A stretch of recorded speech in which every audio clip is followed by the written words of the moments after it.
Most of us aspire to get a good job, enjoy our spare time, and retire in comfort. And then there are the outliers. People doing weird and wonderful things and ignoring the whole system.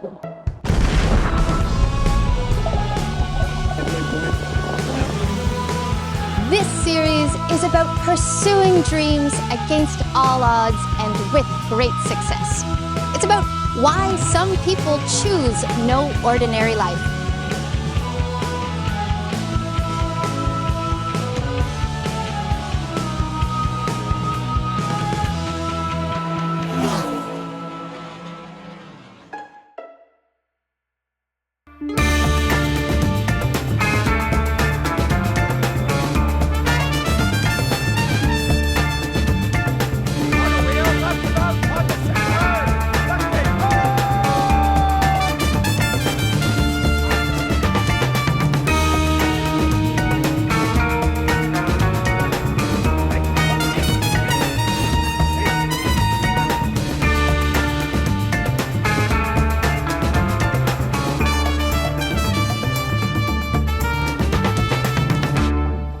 It's not always easy finding people living unique lives, but then sometimes you hit the jackpot and find a whole community.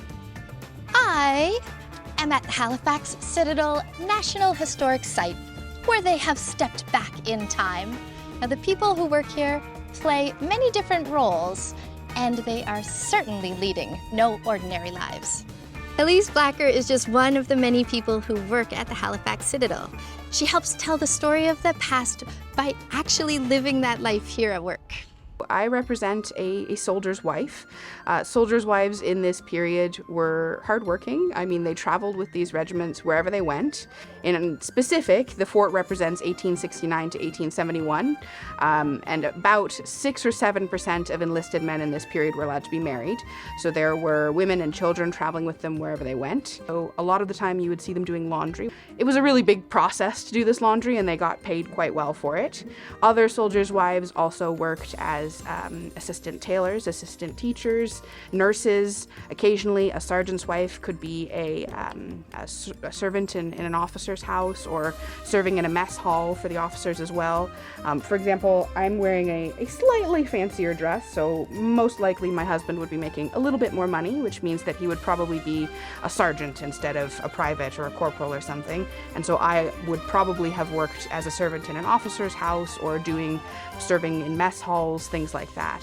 So there's like a lot going on for soldiers' wives in this period, and they're traveling everywhere the regiments go, and the regiments are moving a lot, so it's a big thing to sign on for.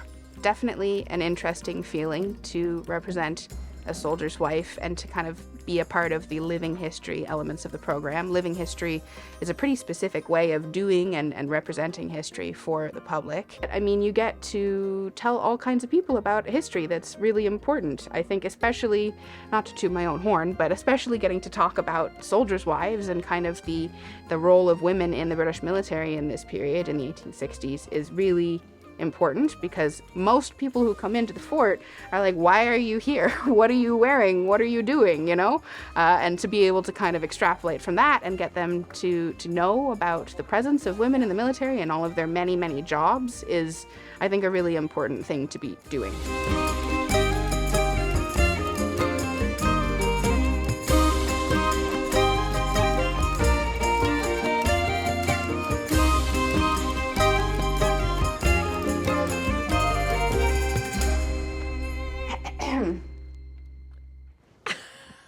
Like I was dreaming for a minute there. Where am I?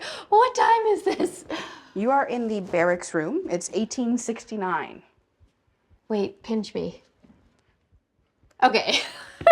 This is very realistic. You look fabulous. Thank you very much. Is this the typical attire that a soldier's wife would be wearing? Yes, with some variations. So, of course, in the military in the 1860s, you have different ranks. And so the men are paid different amounts. And unfortunately, in 1869, you're still pretty reliant on your husband's income as a woman. So I'm a little bit fancy. So I might be like a sergeant's wife, but I'm also not that fancy. So I'm probably not a commissioned officer's wife. So in addition to dressing as a soldier's wife, you are an historian? I guess you could say that. I have a master's, so technically I think I'm an historian, yes. I think that Although qualifies I'm you. hesitant, but sure, yeah. What is a soldier's wife and children doing at the fort back in the old days? That's a really excellent question, and a lot of folks have that exact question when they come up here to the fort. So in 1869, per the Queen's rules and regulations, so the kind of orders for the entire army, about 6 or 7% of a regiment was allowed to be married. The enlisted men specifically. Officers, those commissioned ranks, were allowed to kind of do whatever they wanted because they had a lot of personal wealth. They, generally speaking, were like the third sons of lords or something, or maybe really wealthy merchant sons, and they would actually purchase their positions in the army. They bought commissions as, you know, an ensign or a captain or something, those ranks. So if they wanted to get married, they could pay to keep their families at home in England or traveling with them wherever they went. And the regiments were moving constantly in this period. So the very wealthy members were able to bring their wife and kids along, but so far I'm seeing single beds. Absolutely. Where was everyone staying? So yeah, the wealthy men were allowed to do essentially whatever they wanted in terms of getting married, but the military also allowed a portion of the regular soldiers to get married, so the folks who'd be living in this barracks room. Okay.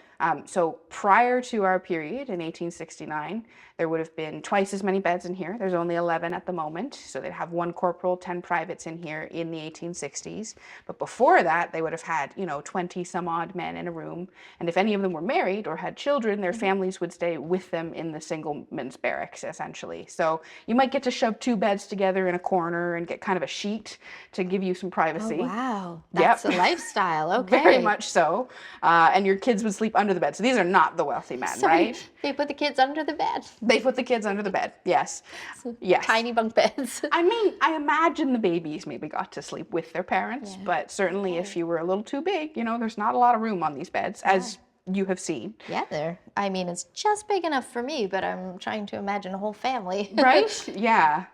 Which is why those reforms in the 1850s and 60s were so important, because the British kind of public realized, because of war journalism and the work of people like Florence Nightingale, that actually they couldn't really let their soldiers continue to live in these conditions. And so we see the creation of separate married and family quarters. So in our period in the 1860s, when the 78th Highlanders were here, this is how this room would have looked. And there were also separate barracks for families outside of the fort. So the families would come up during the day and do their work here. The children would go to school, and the men would do drill and all of the things that they were supposed to do as soldiers during the daytime. Well, I would be very interested in taking a look around. The schoolroom sounds really cool. Absolutely, we can totally do that. Awesome, thanks. No problem. Yeah, exactly. Which is like really fun, but also you can only imagine.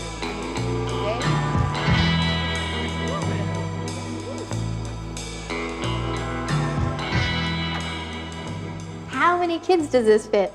Oh, about 30, generally speaking, although certainly you could cram more in here if you needed to. And it would be the adults and the kids sometimes. Was it a luxury for people to send their kids to such a nice schoolroom? Yes and no. So we talked earlier about the 78th Highlanders and their wives and children. So kind of like how there were different ranks in society, like in class, the same thing's happening in the military. So the officers' children could come to the regimental school, but they usually had the luxury of having their educations paid for. So they would get to go to either a private school or have tutors or governesses. Oh, okay. Yeah, and then here is where most of the enlisted men's children would come to school. So does that mean that the kids are very well behaved because they know how lucky they are, or are they like little ruffians getting rapped on the knuckles? And they are very well behaved because they know how lucky they are, and not because they're getting rapped on the knuckles. Because schoolmasters in this period were actually required to be really, really gentle with these kids. What? The regimental schoolmaster who traveled with these regiments, each of them got a schoolmaster. He was actually trained in England, and part of his training was to speak as politely and calmly to these children as possible, Maybe because their parents were also in the room sometimes. Oh, what do you mean by that? Actually, a lot of men enlisting in the British Army in this period would have been either illiterate or really undereducated.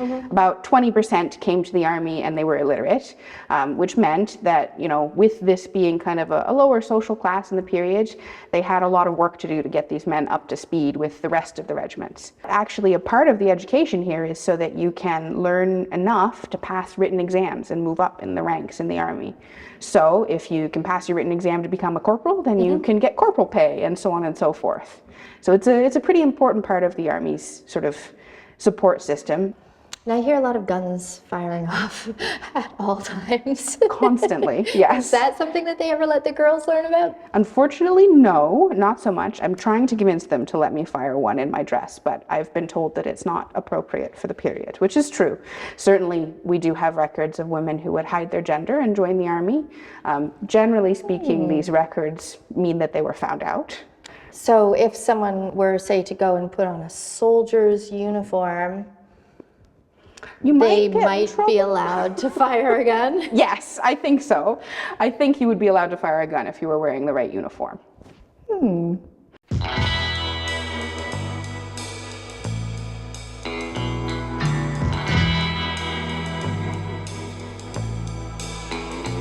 Although the Citadel offers a program that allows the public to fire authentic guns, there's one gun that needs a little more skill and attention. I'm pretty sure I wouldn't trust myself to fire the famous noon gun. Not only is it big and loud, but it's big and loud. And if you're late firing it, who knows how Halifax would react?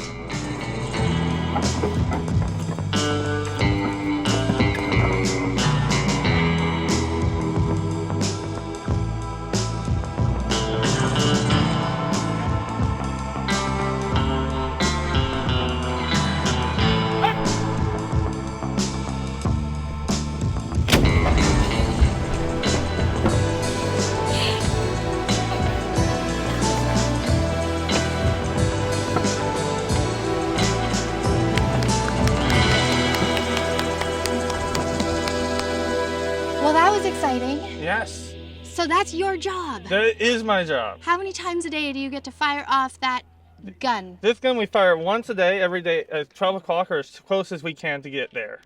How do you get to be the person who does that? Well, my dad worked here back from 83 to 95. No way. Both my brothers, my oldest brother started in 2015, my twin started in 2016, I started in 17. So it's a family job. We're right now trying to recruit my cousins. No way. So your family has a long history Yes. of reenacting history. Yes. That's amazing. Wow. Okay, what is the best part about this? Well, about firing the gun is definitely waking everyone up and making the boom happen. Because it's the only job in the city where you get to fire a cannon. Right. And it's so exciting to know that you're the one doing it, you're the one making it go boom, and having that job is so exciting. Everybody in the city basically can set their clocks by you yes. personally. Mm-hmm. That is super cool. And everyone in Cole Harbor, sometimes in Shearwater can hear it.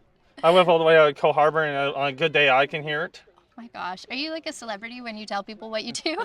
Sometimes, yes, because everyone goes, "Oh, I've heard that gun. I know your work. Yeah, I know that work. Yes. That's so awesome. So how long are you going to stay working here? Maybe another year or two more. I've already been here for about 6 or 7. Okay. Where do you go from this? I don't know. Maybe into parks or into other museums. Where they let you blow off cannons? Or... Hopefully. Yeah. Well, it's a rare thing. You've got a pretty cool job. Mm-hmm.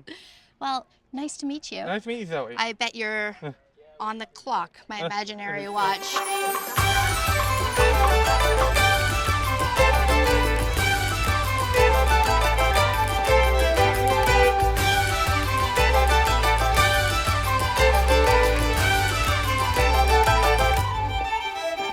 The Halifax Citadel is full of people with really interesting job descriptions, but not everyone gets to wear a fun costume. Kevin Andredrick is an interpretation coordinator for Parks Canada, and his job is super cool. Among many other things, he procures historic artifacts to keep the Citadel running. These include all kinds of things from coat buttons to gunpowder. Kevin, this room is amazing. I feel it is very historic, but also feels kind of trendy. Are these original pieces? No, these are reproductions. So we would have taken examples from, museum pieces that were originals. Okay. We would have taken measurements, dimensions, that sort of thing, and then made the pieces exactly to specifications. Wow, so now this brings me to your job. Right. Which is unique, to say the least. So you are sourcing these artifacts and finding people to reproduce them? Exactly, yeah. Fitting the place out? A lot of the specifications and the design are already done. So now a lot of our jobs are trying to find new suppliers who make these things or who have the skills to make them. I brought a couple examples of items that, are reproductions. Okay, let's see. Things like, this is a soldier's wow. kit. So like I said, the barrack room was where they did everything, where they lived and they ate. So this is an example of a soldier's cleaning kit. Okay, so I know what this must be, a shaving brush? Yep, exactly. Okay. Yep. But this, Right. I'm confused So this is a by. little bit unique. So we call that a button stick. And what it does, it goes over a button and it Oh, protects it's the like- fabric behind it while you're shining it. So you have to find suppliers who can whip out today historical buttons with different patterns on them. Yeah. Who are you calling with that job? So with the buttons, we got lucky because there's a company in the UK that has made buttons for the British Army for 200 years. No And way. they still have the original dies and stamps to make these buttons. So this is an easy one. We just contact them, ask for the Halifax Citadel button, and there's 3 different sizes. And we just tell them we need 1,000 of those, and they can deliver in 4 to 6 weeks. Unbelievable. Yeah. But other things with the uniform, like the color of this, the color of the red, everything down to these little bit of string and piping here, that all has to be sourced. And a lot of the items were readily available, but as uniforms in the Army change, they change design, these things are hard to find, they're expensive, so they drop these from modern uniforms. So we need to find all this stuff and find suppliers, find people who are willing to make it.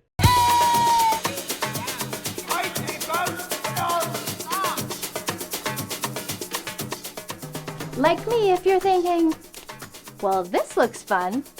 Is it as fun as it looks? It so is.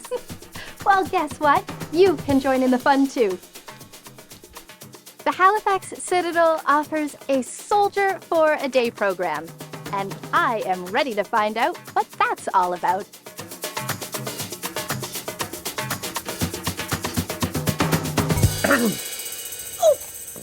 Well, hello, sir. Hello. You must be Andrew. Yes. Nice to meet you. Nice to meet you too. So you run the Soldier for a Day program? That's right. Yep. I do. Okay. So what exactly does that entail? We're going to enlist you into the British Army.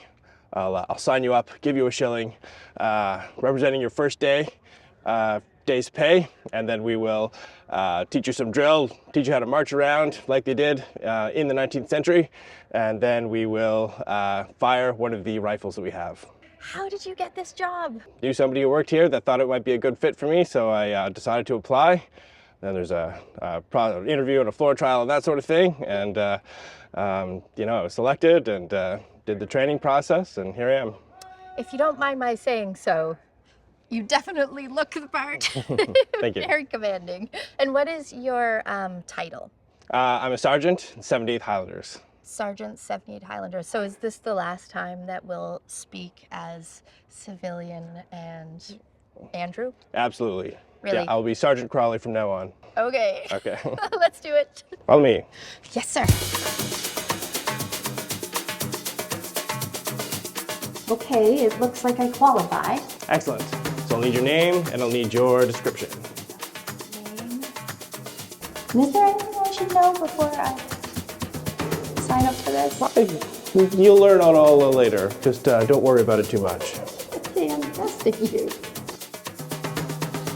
Great. The rest is for the surgeon, and there's your shilling.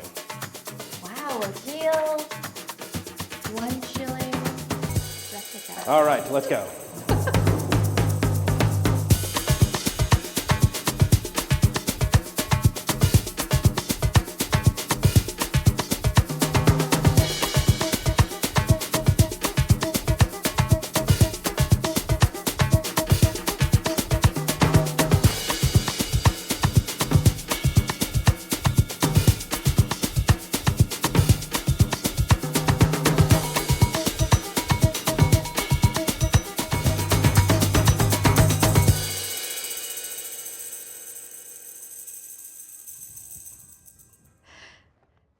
How do I look? Terrible. Your brass is not shine. You need to shine your brass every morning. Pull your belt down. Right now, pull it down. Hurry up. This? Yes, pull it down. Okay, first thing you're gonna learn, possession of a soldier. Hands back to the second pleat of the kilts. Don't look around! Sorry. All right, what we're gonna learn is some basic drill. Turn to your right. That's called a right face. Do you understand? Yes. That's yes, Sergeant. Yes, Sergeant. All right, so right foot back, just like that. So your heel is in the instep of your right foot. Rotate. Understand? Yes, Sergeant. All right, so the first position, squirrel move to the right file, to the right. Haste. 1, 2, 3, 1. All right, front dip. Squirrel move to the leftward file, to the left. Haste. 1, 2, 3, 1. Come on, full 90 degrees. Stop fidgeting. Do not fidget on my parade ever again. You understand? Yes, Sergeant. All right, front up. All right, now you know how to do right and left faces. The next thing is marching. Hey! Hunch! Front toe, step up. Left wheel. 1, 2, through 4 paces per wheel. Left wheel, turn left, right now. Come on. Standing up straight. Keep going. Keep going. You want to work that moment again. Come on. Left, left, left, left. Stop stepping. Left, right, left, left, left, right, left, right, left. Right wheel. No, keep going, keep going. Right wheel. Over there, you do it. Right wheel. What are you doing? Keep going.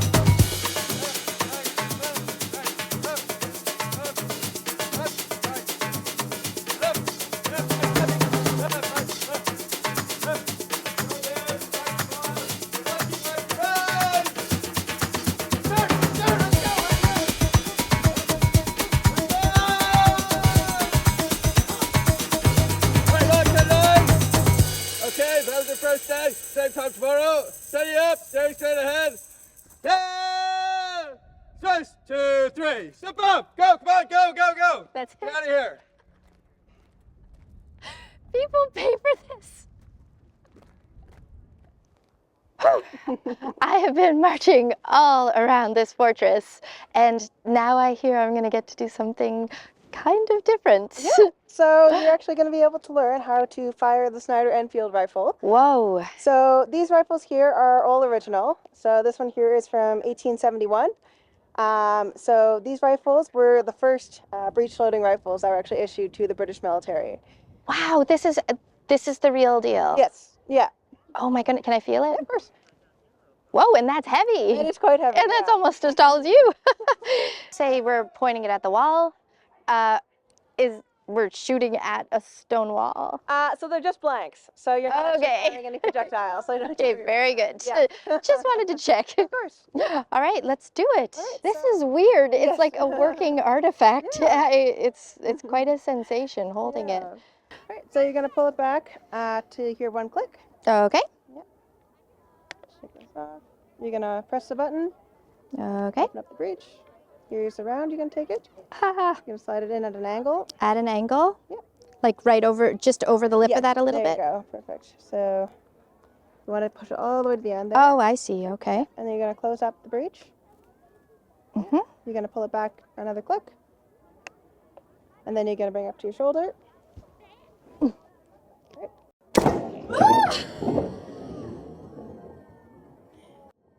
You can bring it down again. Good? Yeah. All right. What a day in what a place. The city has grown up around this fortress, and the people who've worked here over the years have fulfilled so many different roles. Today, I've met people whose jobs run the gamut, from Gunner Waller, who's following in his whole family's footsteps, to Kevin, an absolute lifer, whose job has completely evolved over 25 years of service.